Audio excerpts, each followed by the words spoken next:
Plural ইফিউশনের feature নিয়েও আসতে পারে, অথবা হচ্ছে যে এইরকম ক্লাসিক্যাল ফিচার, যে একটা পেশেন্টের হচ্ছে যে কাফ, সেই কাফ হয়তো হতে পারে 3 মাস অথবা 4 মাস, এরকম একটা হিস্ট্রি নিয়ে আসবে এবং সাথে পেশেন্ট বলবে যে আমার কাশির সঙ্গে একটু একটু করে রক্ত যায়।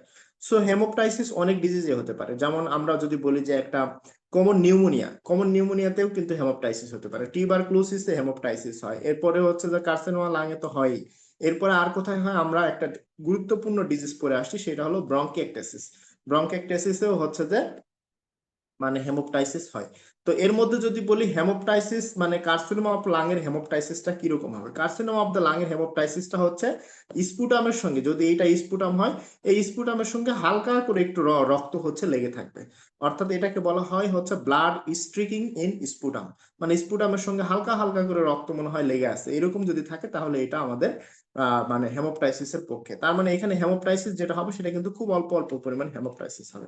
এই হিস্ট্রিটা আমাদেরকে ভালোভাবে নিতে হবে। এছাড়া আর কি পেশেন্ট নিয়ে আসতে পারে, ব্রেথলেসনেস, ওই যে বললাম প্লুরাল ইফিউশন যদি নিয়ে আসে, তাহলে এক সাইডে তো লাংসের মধ্যে পানি জমছে প্লুরাল স্পেসের মধ্যে, তাহলে সেই পেশেন্ট আমাদের কাছে ব্রেথলেসনেস নিয়ে আসতে পারে। এছাড়া আরো কয়েকভাবে হচ্ছে কার্সিনোমা অফ লাং এর পেশেন্ট প্রেজেন্ট করতে পারে। কি কি ভাবে প্রেজেন্ট করতে পারে সেগুলো হলো অ্যাটিপিক্যাল প্রেজেন্টেশন, টিপিক্যাল না। সেগুলো হচ্ছে কি কি, আমরা এটা যদি ব্রড হেডিং এ বলি তাহলে আরো 3 ভাবে। এটা তো আমরা যেগুলো বলছি যে কাফ, হেমোপটাইসিস, এরপর ব্রেথলেসনেস, এগুলো সবগুলোই কিসের প্রেজেন্টেশন, এগুলো সবগুলোই হচ্ছে যে লাংসের প্রেজেন্টেশন, অর্থাৎ যেখানে কার্সিনোমা হয়েছে এই কারণে হচ্ছে লাংসের প্রেজেন্টেশন, এগুলোকে বলা হচ্ছে লোকাল প্রেজেন্টেশন। আর কি হতে পারে, ডিস্ট্যান্ট মেটাস্টেসিস। আমরা জানি যে কোনো কার্সিনোমা হচ্ছে মেটাস্টেসিস করে, যেমন এটা যদি নিচে লিভার আছে, লিভারে মেটাস্টেসিস যদি করে তাহলে কি হতে পারে, জন্ডিস নিয়ে আসতে পারে। এরপরে আমরা জানি উপরে ব্রেন আছে, ব্রেনে যদি মেটাস্টেসিস করে পেশেন্ট হেডেক বা কনভালশন এগুলো নিয়ে আসতে পারে। এরপরে আমরা জানি এগুলো হচ্ছে যে বোনসে মেটাস্টেসিস করে, যেমন ভার্টেব্রা গুলো যেগুলো আছে, এই বোনসে মেটাস্টেসিস করলে পেশেন্ট হচ্ছে ব্যাক পেইন নিয়ে আসতে পারে। সো ডিস্ট্যান্ট মেটাস্টেসিস নিয়ে কিন্তু পেশেন্ট প্রেজেন্ট করতে পারে। আর কিভাবে প্রেজেন্ট করতে পারে, প্যারানিউপ্লাস্টিক ফিচার নিয়ে প্রেজেন্ট করতে পারে। এখন তোমাদের কাছে কোশ্চেন করবে স্যাররা যে প্যারানিউপ্লাস্টিক ফিচার কি জিনিস, অর্থাৎ এটা একটা অদ্ভুত ধরনের ফিচার, যে পেশেন্টের প্রবলেম হচ্ছে যে কার্সিনোমা অফ দ্য লাংস, লাংসের সমস্যা, কিন্তু সে প্রেজেন্ট করছে এমন কোন একটা ফিচার নেই যেটা আমরা কার্সিনোমা অফ লাং বা লাংসের সাথে মিলানো যায় না।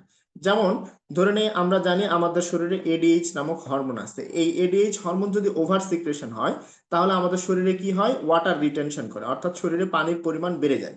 তো শরীরে যদি পানির পরিমাণ বেড়ে যায়, তুমি চিন্তা করো 1 গ্লাস পানির মধ্যে যদি আমি 1 চিমটি লবণ দিই, যতটুকু হচ্ছে নোনতা লাগবে, এই পানিটুকু যদি 1 জগ পানির মধ্যে ঢেলে দেয়, অর্থাৎ পানির পরিমাণ যদি বাড়ায় দিই, তাহলে লবণের পরিমাণ কম লাগবে নাকি বেশি লাগবে?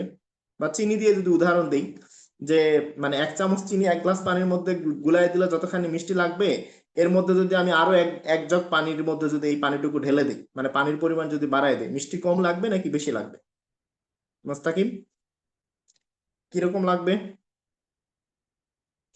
আচ্ছা, সেক্ষেত্রে কিন্তু মনে হবে যে এখানে আমাদের হচ্ছে যে কনসেন্ট্রেশন কমে যাবে। কিসের কনসেন্ট্রেশন কমে যাবে? সোডিয়াম।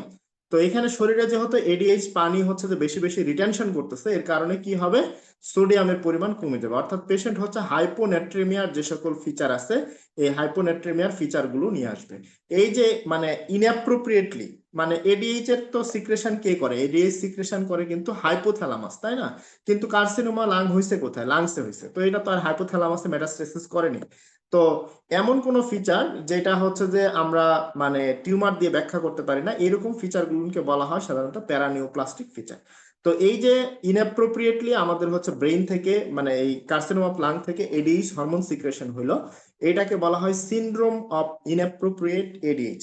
এটার কারণে কি হচ্ছে, পেশেন্টের শরীরে সোডিয়াম কমে যাচ্ছে, পেশেন্ট হাইপোনেট্রিমিয়ার যে সকল ফিচার, অর্থাৎ পেশেন্ট হচ্ছে যে আনকনসাসনেস অথবা ড্রাউজিনেস, এগুলো নিয়ে পেশেন্ট প্রেজেন্ট করতে পারে।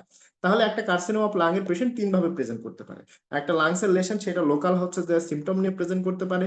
ডিস্টান্ট মেটাস্টেসিস, অর্থাৎ লিভারে মেটাস্টেসিস হইলে জন্ডিস, এরপরে বনসে মেটাস্টেসিস হলে ব্যাক পেইন, ব্রেনে মেটাস্টেসিস হলে পেশেন্ট কনভালশন অথবা হেডেক নিয়ে প্রেজেন্ট করতে পারে।